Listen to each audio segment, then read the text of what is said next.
I wasn't going to bother with Christmas this year. It's been such an odd year and I'm on my own, but then I thought, come on, Jilly, get your glitter on and cheer yourself up, misery guts. And the full Christmas Monty will look fabulous on Instagram and OnlyFans. So here I am, decorating my Christmas tree in a sexy red Christmas outfit with a tinsel bow around my neck and round my ankles later for a little bit of Christmas bondage. Money shot. This is my first Christmas on Instagram, though it's my OnlyFans where the money is. Men pay a subscription to see pictures of me, nothing too outrageous, just a bit saucy. Well, not in comparison to my adult film days, they're not outrageous at all, and I put a lot of effort into them. Sometimes it can take all day to get the right shot. My therapist says that I'm a perfectionist, but we tend to disagree on many things these days. I find her a bit judgmental, if I'm honest. She doesn't understand the buzz that I get from seeing all the likes when I put a good picture up, or from the requests that I get in my direct messages. It's what keeps me going. My therapist thinks it's all part of my illness, the need for approval. She said to me, "How do you feel about your illness, Jilly?" And I remembered a quote I'd seen on Instagram, and I said, "My illness is chronic, but my tits are iconic." And they are, and I love it. I didn't dream that I'd still be showing off my body at my age. In the adult movie business, I hit my peak many years ago. I was a big hit for a few years, but the industry changed and people's taste changed. In order to stay relevant and solvent, I had to move with the times. I didn't want to do most of what I was asked to do towards the end anyway. I hated it. It repulsed me. I lost myself somewhere and anyway, I took a break and I didn't go back. I still got the calls, but I just couldn't do it anymore. It was over. I was over. I didn't feel clean. No matter what I did, I just didn't feel clean. No matter how much I scrubbed myself, it didn't make a difference. Even bleach didn't work. I put bleach in my bath and then I'd clean the bath out with more bleach because I made the bath water dirty, but then I'd have to have another bath because that water had touched me, and you get the idea. I couldn't go out because I felt so dirty. I couldn't even go to the shops. I had to order everything online. It was the delivery driver who found me. I'd taken some sleeping tablets and he saw me on the floor when he looked through the letterbox. He called 999 and they took me to hospital. They said it was a suicide attempt, but really, I just wanted some peace. I hadn't been sleeping, not for weeks, so I took the pills to get some sleep. Hospital was clean. People were nice. I talked a lot and they listened. I felt safe there. When I was ready, I came home with some pills and a therapist. I'd see her at my doctor's surgery twice a week and she'd call me in between appointments. It was good then. I still didn't want to go out much, but it wasn't agoraphobia anymore. I just started to enjoy my own company. I even thought about getting a new job, something where I could help people. And then COVID happened. It wasn't so bad at first. I washed my hands a bit more than usual, but not excessively like before. I found myself going online a lot more during lockdown. Facebook at first. I'd had an account on there for years, but then I started on Instagram. I loved it. All the beautiful pictures and inspirational quotes. It was brilliant. So I started posting a few pictures of myself just for fun. But then, to my surprise, I got hundreds of likes from my followers and such lovely comments. And then a few direct messages from men who wanted to know more about me and see more of me. It's all good fun. So I started posting more often, and then I put more effort into the pictures, and I added a few saucy ones, and before I knew it, I had 15,000 followers. Then someone told me about OnlyFans. I wasn't sure at first. I didn't think there'd be much money to be made at my age, and I didn't want to make a fool of myself. But to my surprise, I'm niche. A cougar fantasy, Mrs. Robinson, a mum fetish, plus all the men of my age or older who just accept me for who I am. And that brings us to now. I feel sexy again. Jilly's back. Don't need my tablets anymore. I didn't like taking them. They made me feel foggy like a shadow, and they made me fat. My doctor and my therapist aren't happy about it. They've been over here a few times. I don't let them in, of course. I can't, what with COVID and all their germs. They just shout at me through the letterbox. I wait until they've gone and then I give the door a good scrub with bleach. It can take a few hours before I'm happy with it. I struggle sometimes with how selfish they are. I wish they'd leave me alone. I had to lie and tell them that I was taking the medication just to stop their nagging. I did have a Zoom appointment with my therapist at the beginning of lockdown. I was washing my hands a lot and cleaning more than usual, but everyone was. She was concerned that I was getting unwell again, but when I saw her house on Zoom, I was absolutely horrified. Her house was rotten, absolutely filthy. I couldn't hear anything that she was saying. All I could see was the bookshelf behind her, just row after row after row of dusty old books, just piles and piles of dirt and dust. I couldn't look away. I tried, but I couldn't, and then I spotted a cobweb on her ceiling. It suddenly dawned on me that this woman had been pontificating to me about my excessive cleaning, preaching to me about it as if I was abnormal, when actually she's just a dirty bitch who lives in a pigsty. And she's living like that during a fucking pandemic when everyone's doing everything they can to keep clean. That was a revelation to me. I'm normal, she isn't. She's the one with the problem, not me. Anyway, I refuse to Zoom with her now. Can't look at that filth. We talk on the phone sometimes. She still has the cheek to say that I'm not well and that she's worried that I can't see it. Well, I've seen enough of her to know who's not well, and it's not me. I could do her job. I'm a bit like a counsellor to my new friends on Instagram. I've met some wonderful people on there. So many of them are so open about themselves, and we haven't even met. We just talk for hours in direct messages. There's a guy who was raised in the care system. He had a brother, but they were separated when their parents died. How cruel is that? And there's Joe, kids entertainer whose wife left him recently. Such a nice man. And there's an adorable young lad. We don't talk, but I follow him. It seems from his post that his mum drinks and he's left to look after his little sister. Bless him. I always like his post just so he knows that I'm sending him my love.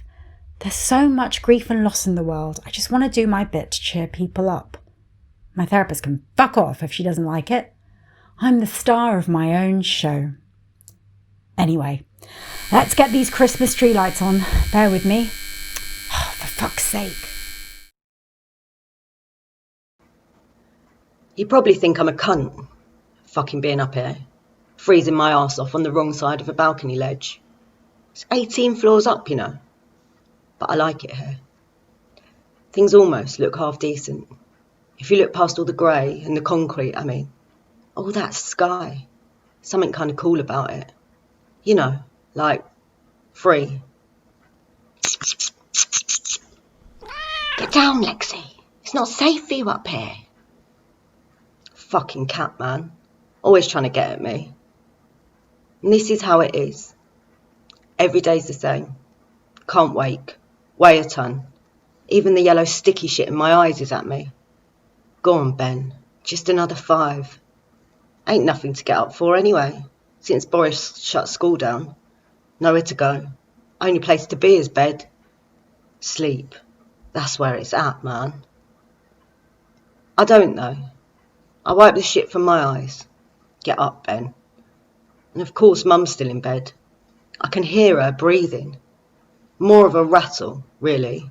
You know, some weird rasp. Gasping for air. It ain't right. I've heard it before. The death rattle. Some skanky junkie OD'd in Cane's Yard about a year ago. Shook me up, man. The death rattle. Mum's rattle is more steady. You know she's still alive. Her chest's fucked. CPD, COPD, some fucking C. What she says anyway. I don't know. Sounds like another excuse to me. Be a miracle if she lives through the virus. Be a miracle too if she didn't. I shut that one down straight off. Ben, that's your fucking mum. She ain't all bad. Fuck. The railing's almost slipping out my hands and it's fucking freezing up here. Cold and wet, but oh, that sky. It's beautiful. Always used to love it up here as a kid. Before everything with Mum. When I was up before 4 and could actually crack a smile still. Teachers always said I had my head in the clouds. She used to be so scared, Mum. Even if I was only by the window. Only used to open about 3 inches, the silly cow. But I mean, it's high. It's really fucking high. These days, I don't wonder what it would be like to fly. I ain't got no illusions of being Superman when I grow up. I'm grown, but not grown. And that's what they say, innit? Deader the older you get. I already feel old. 15. Might be when it happens. I miss school, man. And most days, I just think about what it would be like to jump. Just splat on the floor, blood and brains everywhere. I stand on the balcony. I count to 10 times over. I wonder what goes through your head on an 18-floor fall. Gravity calls me, tempts me to fly, but I'm frozen. Fuck it. I never do it. Like when we done Hamlet at school. All to be or not to be and all that shit. Except less chat with me. I just get on with it. Would satisfaction. I ain't just empty, I guess. Shh, Lexi, get down! Mostly, I hardly notice the stink in the kitchen. Basically, I'm immune to it. New cat piss, old cat piss, and old... I can't breathe. Climb back over. Maybe tomorrow. Gotta get something for Christmas. Check on mum or... Nah. Last year, decorations from school. Under my coat. In and out like a hamster. Bet you'd like a hamster for Christmas, wouldn't you, Lexi? Should we get you a hamster? Or a mouse? Got plenty of them. You want to know why I don't jump? I ain't bothered about being a fucking star. About being a million pieces on the floor, just lying there broken. I ain't even bothered about Mum.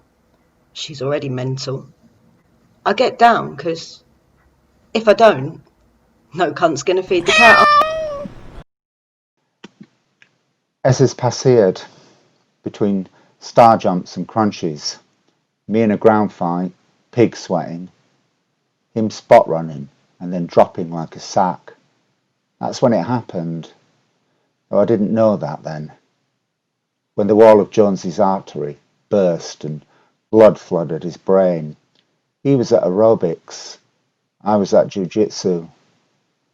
If I'd have known, wenn ich es nur wusste, I would have been at the hospital, sofort, if only for Simona. In soft red flashes, the answer phone signals, message. Me, I'm finishing a mild one before I do my rice. Ash? It's her. Morris has polite taught. Just the sound of her voice, something about Jonesy, surgery, something about get here before he dies. My lungs fracked. Is that mad? Not really. It's like all the tears I might have cried, got swallowed, went down the wrong hole, soaked my lungs, ballooned them, burst them, and then I was okay. In the Zweiter Hinterhof, on chaining my bike, I think, as a kid, love, it's just your family, for good or bad.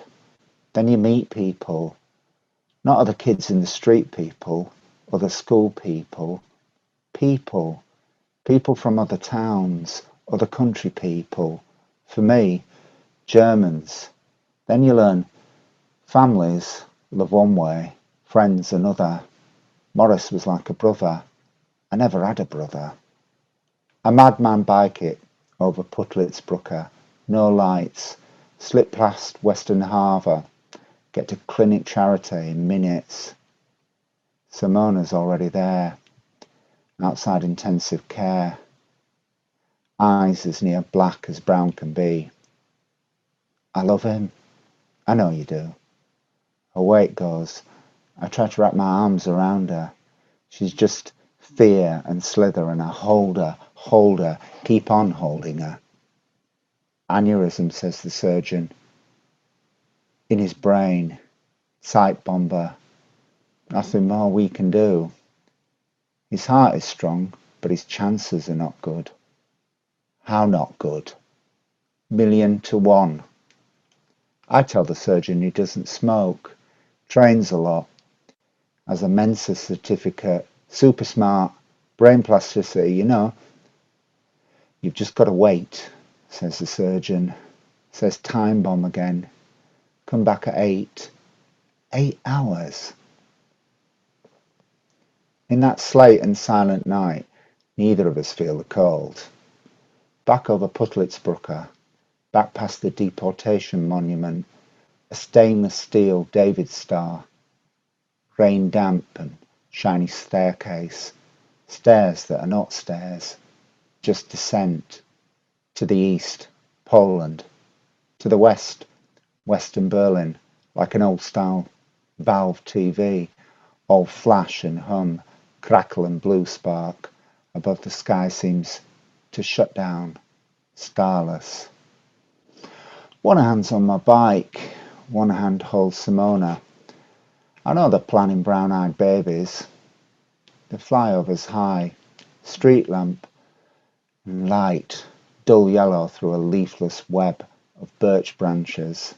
Rain drizzles, drips, and then hisses against the walkway. Garage neon makes it blood.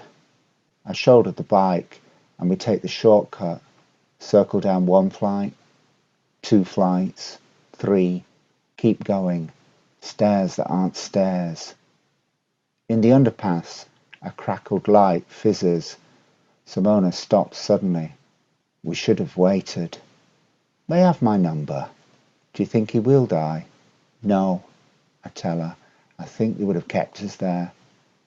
My flat stinks of burnt rice, of piss, of hash, of wanking. She wants water, nothing else, just water.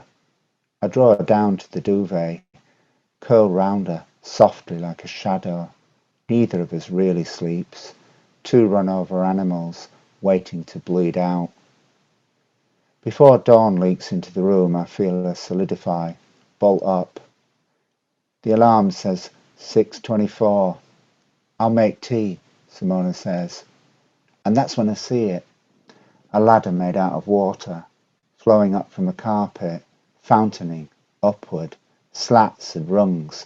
Not imagined, a ladder made out of water. In the middle of the floor, a ladder made out of water. Not hallucinating, a real thing, a flowing lattice of neon blue. I know now, he's going to be all right. Jonesy's going to be that 1 in a million. That's all he has to do, just climb that ladder. He's going to be all right. Simona comes back from the kitchen, clutching tea. I tell her, Morris, he's going to be all right. I must know he's a lighter ansteigen. That's all he has to do, just climb that ladder. Yes, it's me, Joe. Luke, I can't believe you kept that coin. You're a star. So, why has it been so long? Working hard. Come on, why? I don't really want to talk about it. Why not? What are you hiding? Just been working as an architect, traveling the world. Okay, so why are we here? Like, why did you call me? I'm your older brother. Just wanted to make sure you're alright. It's a bit of a joke calling me after 20 years. Why now? I've been busy.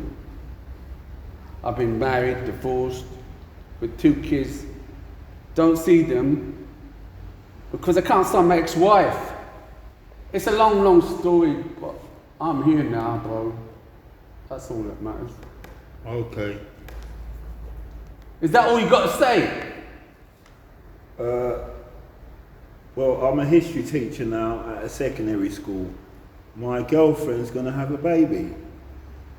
That's good. I'm proud of you, bro. Man, you've grown. Yeah, I have. So, what's this meeting about? I want to make amends. For what? For holding resentment for the death of our parents. That car crash held you responsible because you couldn't stop playing around in the back. It wasn't my fault. We're both responsible. You're right. I've kept it eating up at me for years, but I've got to let it go. The counselling has helped. Okay, let's just make peace. It was a long time ago, but I haven't forgotten. It was very painful time for us both.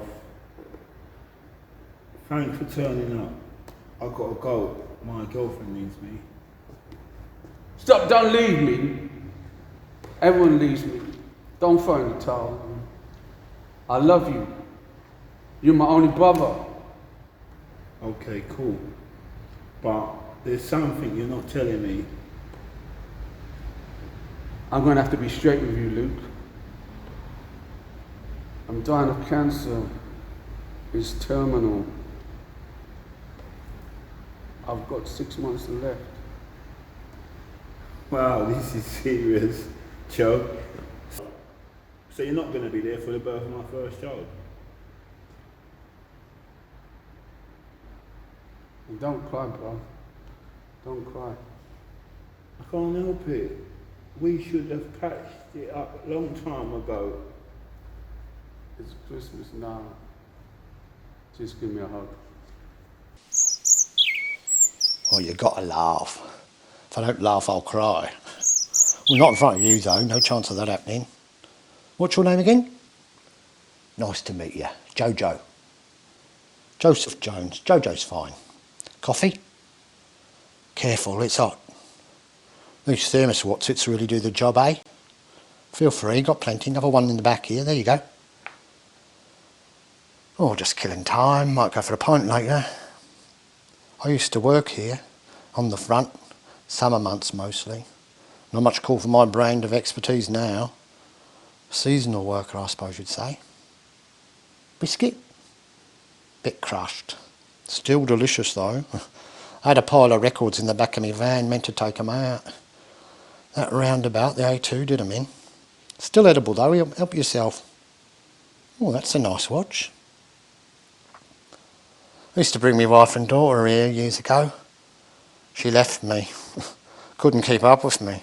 I mean, I had to work. I had to go where the work was. I didn't have a choice. Didn't see it coming. Could have knocked me over with a barge pole. I wouldn't have seen it coming. You don't expect to outlive your children though, do you? I mean, it's not meant to happen, is it? Not the natural order of things. Work saved me. Gave me something to do. My wife, my ex-wife, well, she just sat around feeling sorry for herself. I mean, a couple of weeks, sure, but by the end of the second year, I couldn't take it no more. I had the van just sitting there doing sod all. I had 200 boxes of balloons unopened, just crying out for a party. Laughter, that's what saved me. Party business. You? I was seeing their little faces when I stretched and scrunched a poodle. I mean, so easy, it's not funny. I was making 10 quid an hour back in the day, and my travel costs and all. I had this idea, if I could just make enough money, tuck a bit away, we could go on holiday. Spain, Portugal. You ever been to Spain?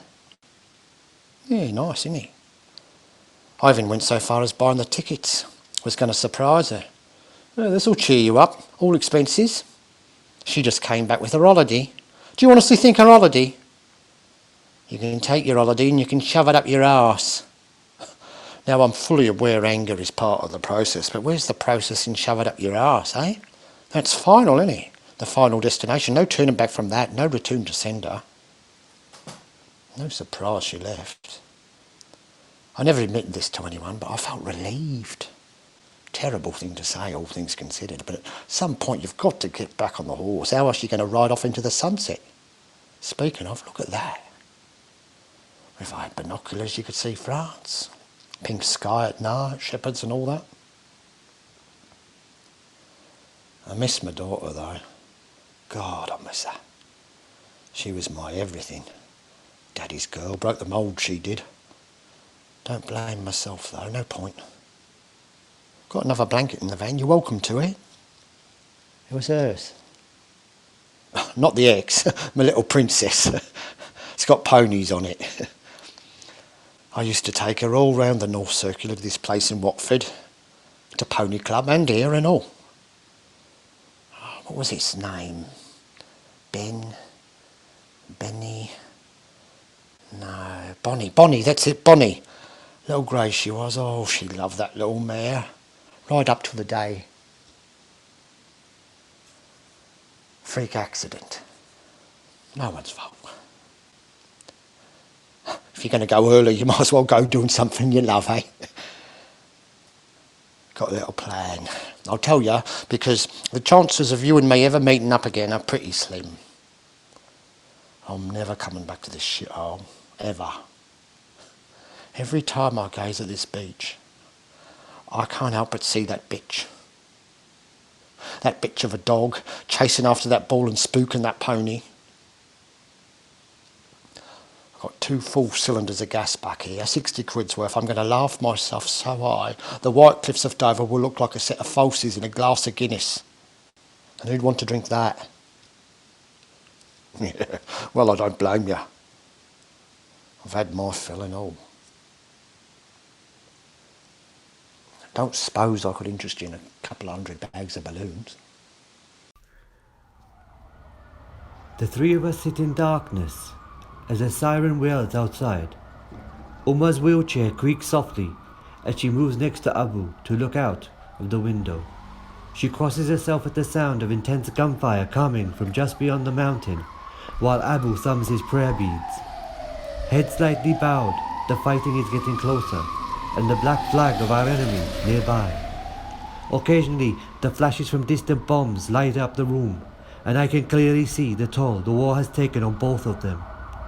More news came through today of villages being destroyed, the women taken as slaves, the men and boys executed. Despite everything, still, they are adamant they're staying.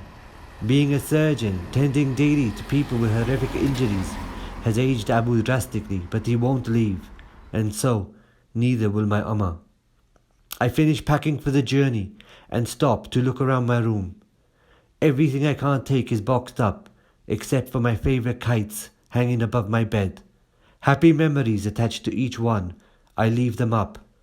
A few hours later, the convoy arrives. I take my bag to the front door.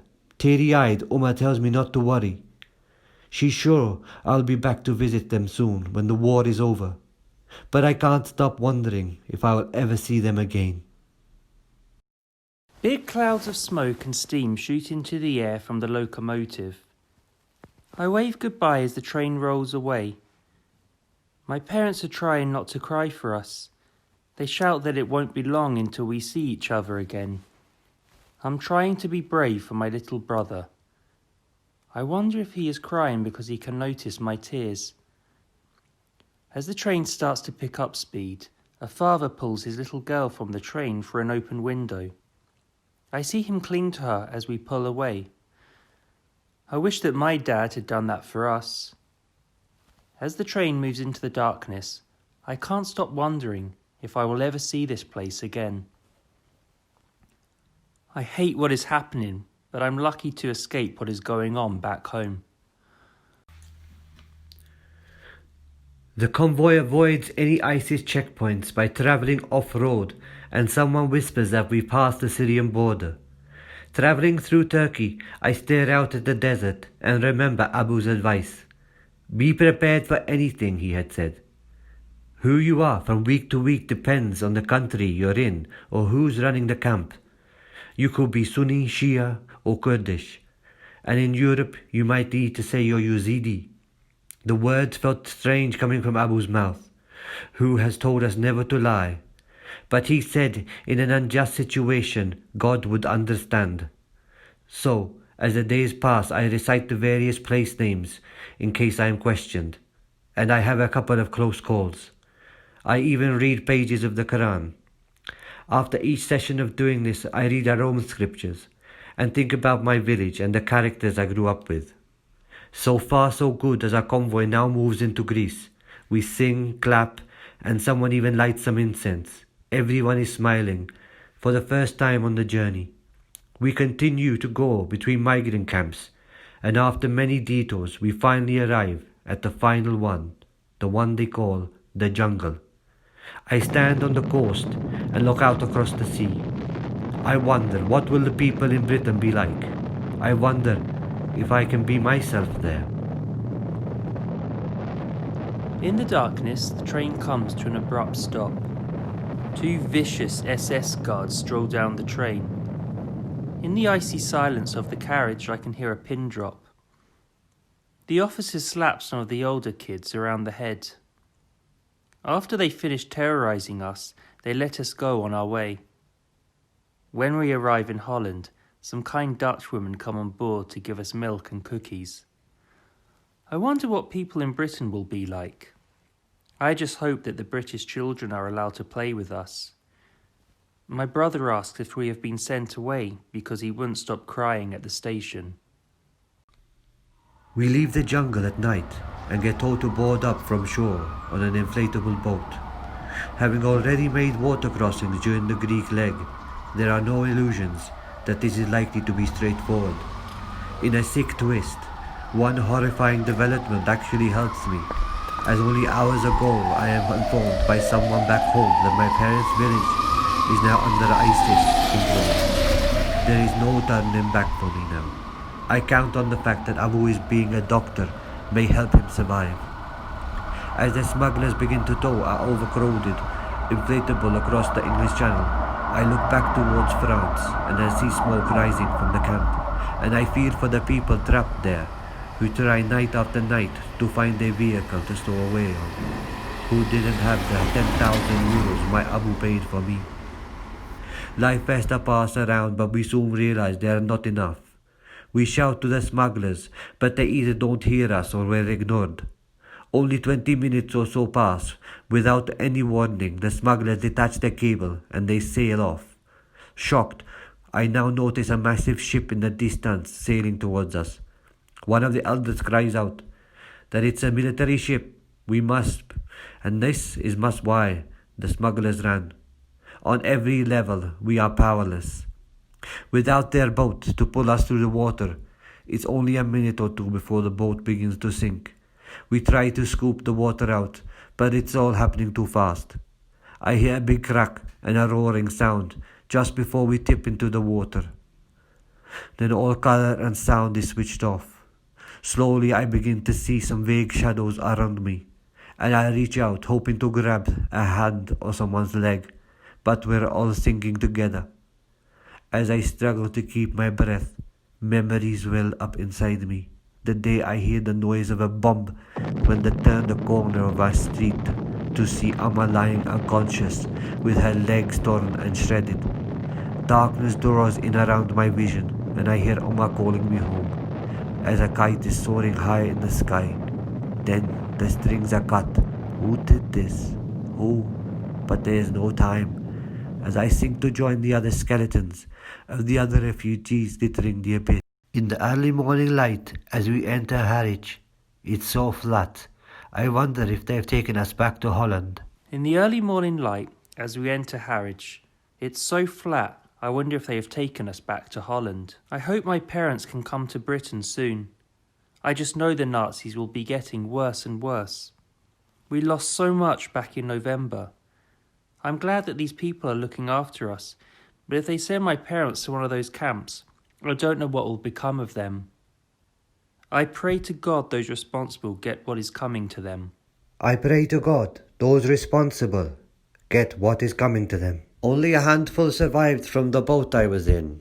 I still can't believe I woke up in a hospital and remembered nothing but a bad dream about being dragged down into a field of refugee skeletons littered across the seabed. Another survivor said, "Iyaso, my friend, we're so lucky." And I tell him, no, not luck, a miracle. After arriving at the detention center, I state my claim as a refugee. And so for a time I wonder what will become of me. I am in England, and I have achieved my goal and my wish of my parents, safety. But I wonder if it's just a reprieve. I got word from my parents' village is still under ISIS control, but that they're alive. I pray to Jesus that the Kurds can liberate the village and my parents, or I don't know what will become of them. I don't want them to end up in a camp too, or worse. I try to not to let this worry overtake me though. Both Abu and Umar made it clear that growing up in a life of constant worry and grief is no life at all. They told me the day I left to honor them by being a good man and living a good life. I wondered what I would encounter in this country. From everything I've witnessed, from the hatred of ISIS to people in general betraying each other for money, it was hard to believe, wherever I ended up, that the people here would be any different. I've grown up during my journey, and now I realize I control very little. All I can do is take one step at a time. As the weeks go by and I await my decision, I have less nightmares. Instead, I dream of being with Abu again and flying kites together. Last night I dreamt I was back on the seafloor and walking in slow motion among a caravan of migrants from all ages in history. We were marching over the seabed, kicking up sand and silt. It became dark. But over time, the light grew above us, and each soul was recovered from the gloom and delivered into peace. As we get off the train at Liverpool Street, a man and a woman meet us. They are trying to be so kind, but I'm worried that I won't be able to show my gratitude when I'm feeling so homesick and miserable. My brother takes them right away. I wonder if he is trying to carry me now. I can't have any of that, so I smile, even if it isn't real. I might not be happy, but at least I feel safe. I wish we could understand each other so I could ask them when my parents will arrive here. I just pray that we will be the last people that something like this happens to. I just pray that we will be the last people that something like this happens to. Her leg's in plaster. I suppose she must have fallen. Turns out she's fallen way further than I thought and flown way higher. She's got a bobble hat on with the ends of a razor-sharp bob poking out to say hello. She leaves it on, indoors, and I'm glad I don't have to take mine off. She gives me permission to do all sorts of things over the next 10 months. To write about fuck all, to believe I can write, to let my characters say cunt without people wincing. And I'm usually as distracted by her as I am inspired.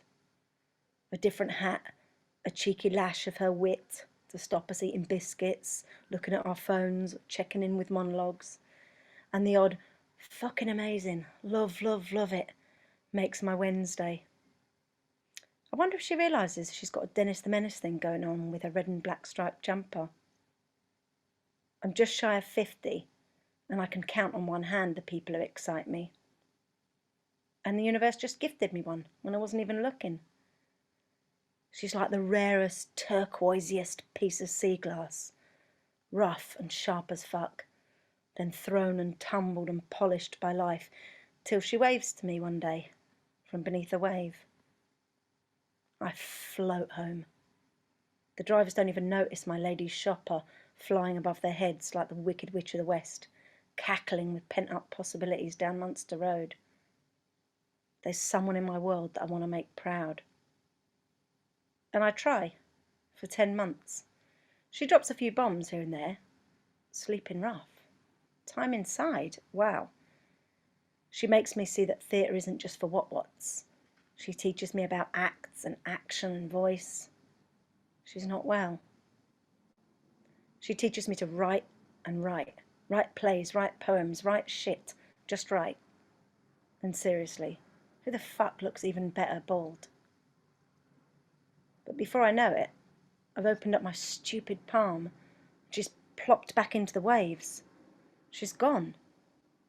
Who the fuck am I going to write for now, when nobody else's approval's worth picking up a pen for? Then I take a look at my open palm. There's no sea glass now. But the only thing missing is a pen. 'Cause things keep their shine underwater, and I'm still inspired.